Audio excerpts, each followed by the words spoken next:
பிஸ்மில்லா என்று ஆரம்பம் செய்யுங்கள். நம் பெருமான் ரசூலுல்லாவின் பாதை செல்லுங்கள். நம் பெருமான் ரசூலுல்லாவின் பாதை செல்லுங்கள்.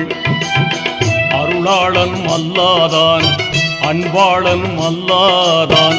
அருளாளனும் அல்லாதான், அன்பாளனும் அல்லாதான். திருநாமம் ஓதிடுவோமே, தீமை நீங்குமே, பொல்லா தீமை நீங்குமே.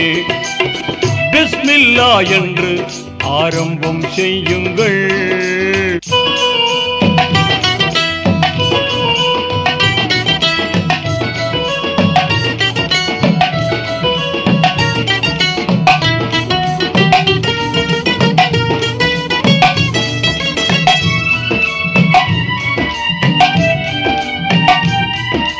இறைவன் பெயரால என்றும் துவங்கும்